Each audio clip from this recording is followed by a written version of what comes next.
Hey guys, I've been talking about troop building for MOTU Origins for a while now. If you're watching this channel, you probably already know what's on offer, but we're going to go ahead and go over the two offerings right here in a little bit of detail while we talk about troop building for MOTU Origins. Hey kid, yeah, you. Everyone thinks toys are fun, but this is a channel for adults. Yeah, I said it. If you're under the age of 18, go get your parents before you come in here. If you're under the age of 13, scram!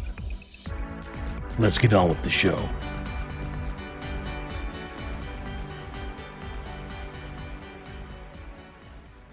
Troop building has been around for a while in one form or another.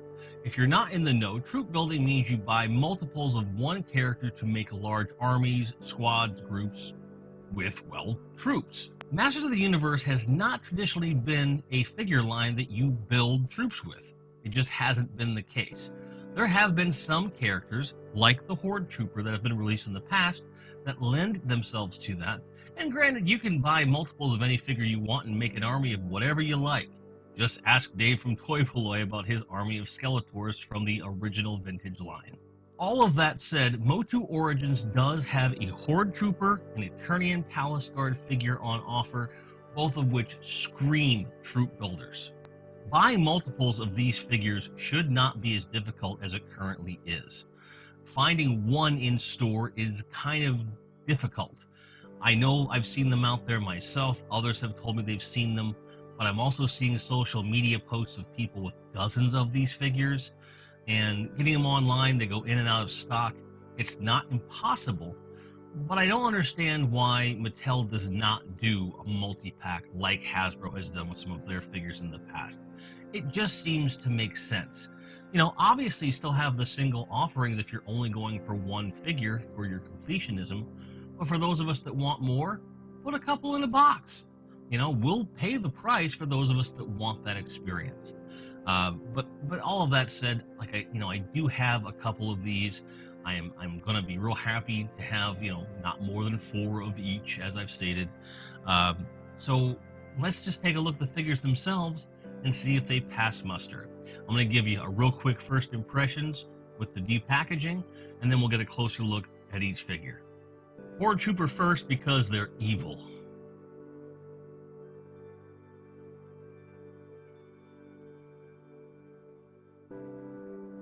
Bears mentioning that the Horde Trooper does have that evil Horde sticker on the bubble.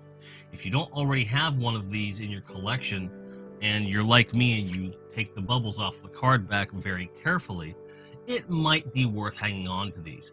I already have one with my Hordak, so I don't need one.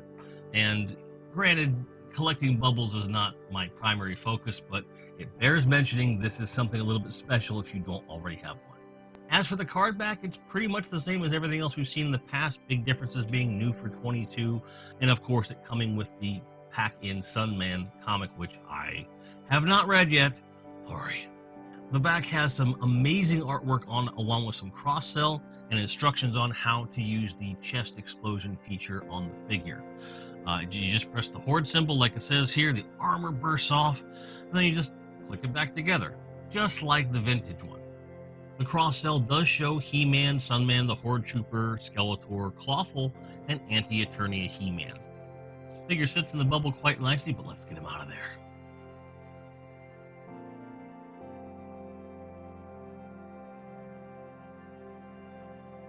Now, as weird as it sounds, inside this shell there are 2 major things of note. Traditionally, you'll have the weapon packed behind the character in a bag, wrapped to hell and bent. His staff was inside the shell, and as you can see, it's no worse for wear. So maybe they're listening to feedback.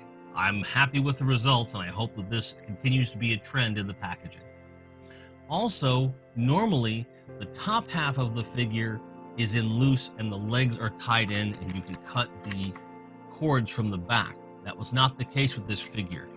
The legs were loose and the top was tied in at the hands, and you could only cut from the front. I had to be careful, so I would recommend using something like scissors that don't have a super sharp edge, as opposed to box cutters like I do, especially if your hands aren't that steady. Last comment about the packaging for the Horde Trooper. This is the first shell that I have not demolished in some way getting the figure out of the package. It didn't bend, it didn't buckle, it actually stayed together pretty well. So I don't know if there's different manufacturing techniques going on or what, but as a single carded figure, this is probably the best packaging I've seen yet. And because this is a new for 2022 figure, again, I'm hoping it will signal a trend of packaging moving forward. First impressions time. His head moves very, very well, stays in place without any problem. I was a little concerned because I saw on the package his head was down, like, ugh, I don't want to be here. But as soon as I got him out, the head moved around fine. All of the joints on his legs appear to be good and solid, with nice satisfying clicks.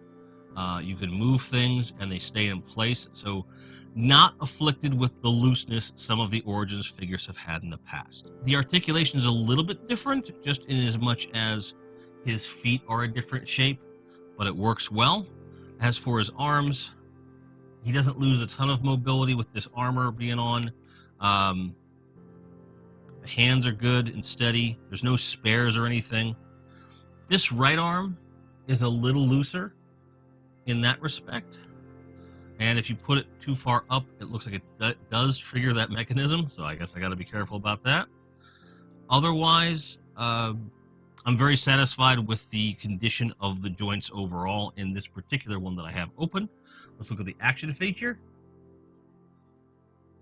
If I can get it to work. There we go. I had to put it back together to get it to work, but check this out. So what you're basically doing is pushing out the back with this button. If you see here, so you're pressing on this plunger here, and that comes off, and this should just fall forward. So it's not quite the action effect I would hope for.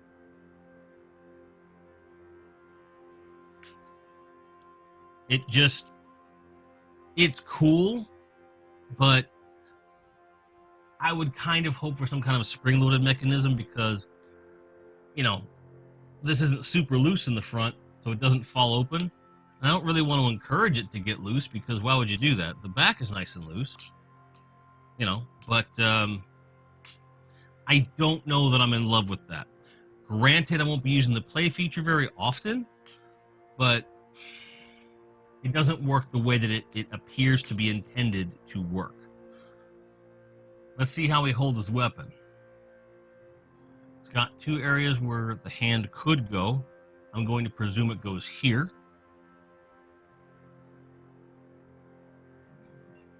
Holds it perfectly well. The other hand, his left hand, is a closed fist, so there's no interchangeability there.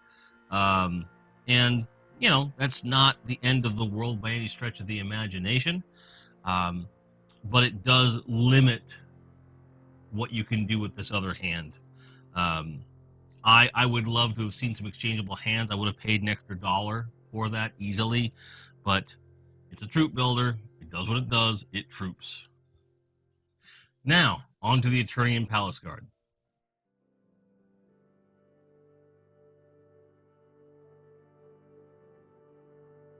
So with this packaging, I thought there'd be a tab here that I had to move. Turns out it just comes off like that, which makes it very easy. I'm very happy about that because for a deluxe figure, this appears to be something you can rebox very easily. And although that's not hugely important to me, it might be important to some of you out there. Right away, we're treated to some basic instructions with which the Horde Trooper lacked. Oh, no, that's not true. He had him behind the comic book. See, that's what happens. But it just kind of shows you all of the removable parts on this figure. Pretty straightforward stuff. And it's interesting that this figure is packed like a vehicle is, you know, with the bubble being on a card back. The preformed card back is taped together in a certain way. So you could conceivably cut the tape and flatten this if you wanted to save it. And it also goes right back in the box pretty easily, like so. So even if you wanted to just keep the box like that for the art, it's pretty striking, and probably would be worth it if you're into it, because the artwork is not too shabby back here. And this has that 2021 stuff on there. It kind of shows that you can exchange all the different parts and so forth. So it's a good piece of kit. Onto the figure packaging itself. All the Man-at-Arms stuff is on this right side here, and you also have the shield. Nothing appears to be taped in or clipped in, with the exception of his arm and his legs. So two of the arms, or rather both legs and the one arm, are clipped in. So we're going to cut those cables now.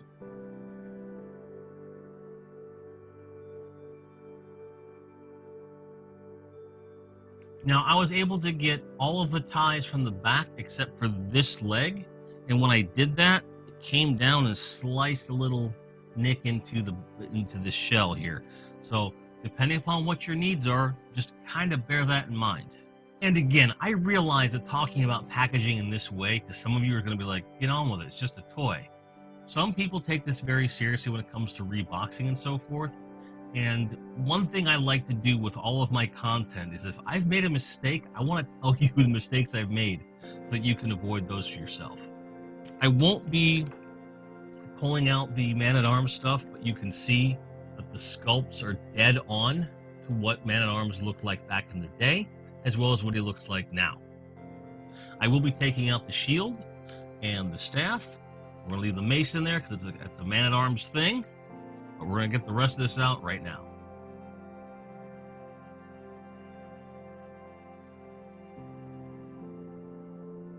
Now, once again, the weapons were relatively simple to get out of the package, but the figure just was not wanting to come out of that package at all, which, again, not the end of the world. It's something I'm used to with the line, but after having experienced what we just experienced with the Horde Trooper, feels like should have started with this one first, so I was that much more pleased with the Horde Trooper.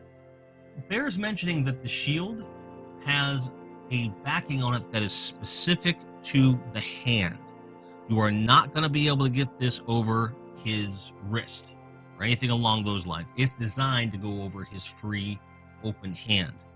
The staff, of course, is modeled after a weapons pack, as well. I believe the vintage weapons pack came with this, as well as the original Castle Grayskull. But this is molded in a much more rigid plastic than I expected. It's flexible but it's not. You're not going to be having this gummy thing going on here. So they did a good job here, and I really like the sculpt of the figure overall. Of course, it is just Man-at-Arms with a repaint. For example, you can tell this figure because he's got this red right here, and I don't recall that the Man-at-Arms of the Origins line has that. If he does, I've forgotten because it's been almost a year since I opened that guy, and I haven't seen him for a while. Otherwise, the armor all the way around is symmetrical and looks great. It's got the same fastener mechanics that you do on all the other armors. You've got a clip here, a clip here, a clip on the wrist, also on this, but this one came right off his hand without any prompting while I was taking him out. You also have clips on the shoulder armor as well. It is of note that although the head does come off, the mask does not. If you really want the mask to come off and you want to suspend some disbelief, you can use the old Man-at-Arms head with no mustache. So it's completely up to you. I can see why you might use both. For me, I'm going to stick with the masked head. My advice with his shield is to make sure you've positioned the arm before you put the shield on. Any amount of movement on the arm kind of pushes the shield off because he's got this armor on. It makes physical sense, but it's a bit of a pain. Also, I want to point out that with this spear being the way it is, there's no way to really get an aggressive stance with it, like hold it down like this. It doesn't really work unless you remove the shield and do something like this.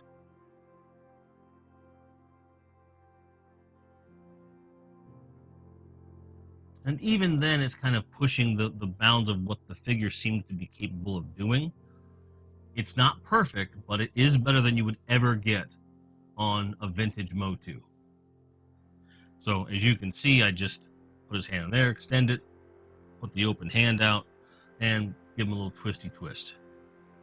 Although I can appreciate the inclusion of the extra man-at-arms armor in here, I really feel like it would have been better to double down on alternate hands and weapons for the character, and then maybe sell the alternate man-at-arms stuff as part of a deluxe reissue of Man-at-Arms himself, or as maybe a $10 accessory pack that they could, have fly off the shelves and make some profit out of.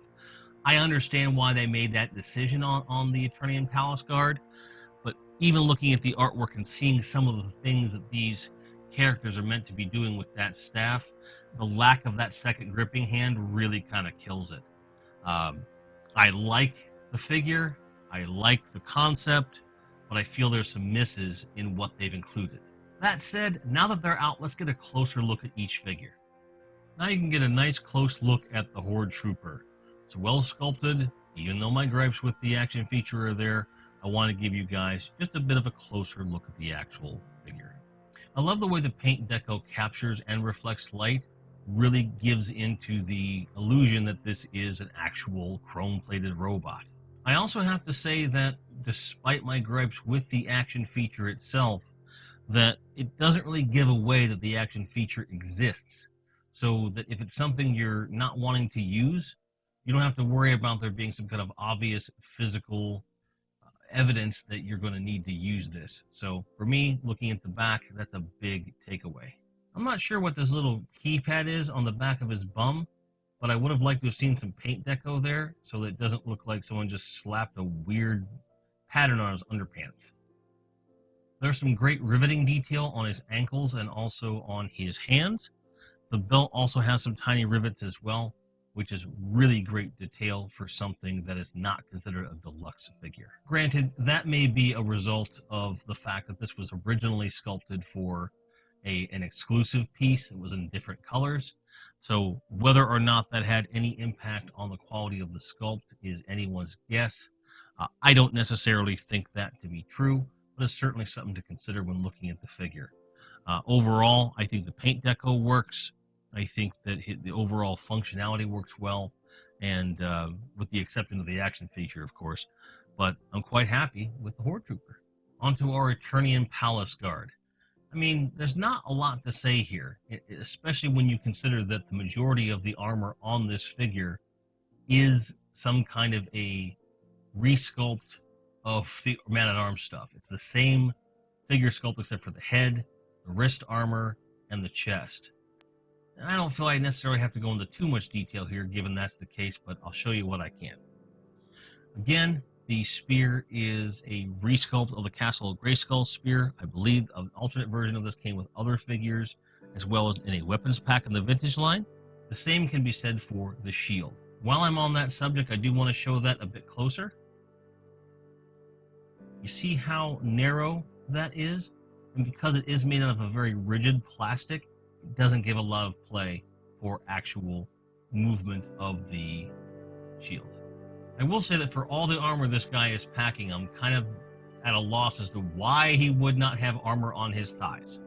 When I took him out of the package, I did notice that that peg was coming off, and I left it undone for this portion to show you that the peg it seems shorter than you would normally see on a figure like this. I don't know if that's going to be, represent problems moving forward, but it is something worth pointing out. It does seem to be a bit stubby on that peg. Once again, that thigh gap, though, the whole thing. I love the paint deco of the black hair coming out of the helmet.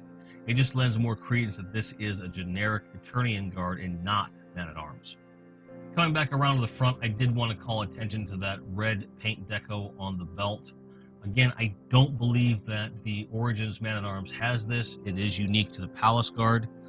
It's an interesting touch, and if nothing else, is a good way to tell your Man-at-Arms from your Palace Guard.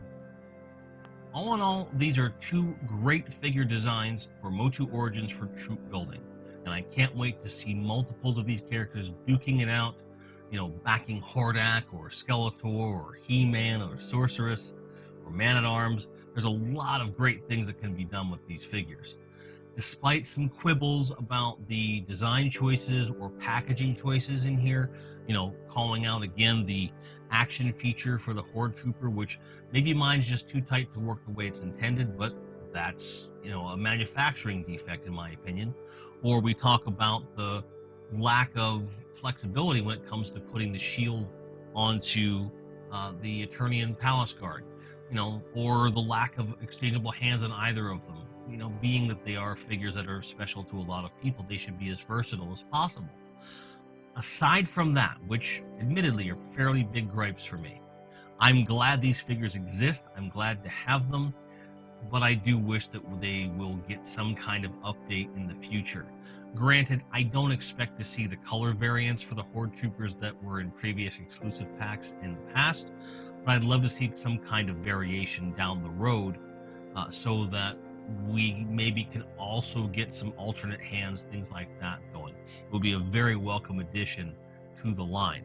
As for the Palace Guard, I think simply retooling the shield a little bit, giving him some exchangeable hands for gripping and so forth would go a long way, making that figure pretty perfect. Of the two, I think the Eternian Palace Guard is a better made figure for what it's for, despite its flaws, but I also love the design of the Horde Trooper. I hope that you're able to find them in retail shops or online if you're looking for them. If not, go ahead and speak to the community. There's plenty of folks out there I know are seeing them. So if you need one, let's get them snapped up for you so you can add them to your collection. I do want to address the elephant in the room. I haven't made a feature video in a month. And the main reason for that is that everything in my life, with the exception of where I live and where I work, has changed on some level or another. It's been a lot of busyness and making sure things are taken care of. I'm happy to say that things are settled now. I do have a different shooting area than before, and this will be the last video where the close-up shots of the toys occur on this table. You'll still see a blue background, you'll still see this tablecloth, but I have a dedicated B-roll and photography space set aside. It wasn't ready in time for this video because I wanted to get this out, but know that everything I've done with, having a new desk and clearing off that space for that purpose are going to make the channel and the content that much better. I'm hitting the ground running here, so I hope you enjoy it. At the end of the day, I'm just glad that you're here. May all your card backs be straight. May all your grinds be merry. And may you be able to find anything you're looking for at any given time at a price you feel is reasonable. Thanks for sticking with me, and thanks for all the support. I'll see you soon. Cheers. Special thanks to our patrons and members who you're seeing on screen now. Thank you so much for your support. It really helps.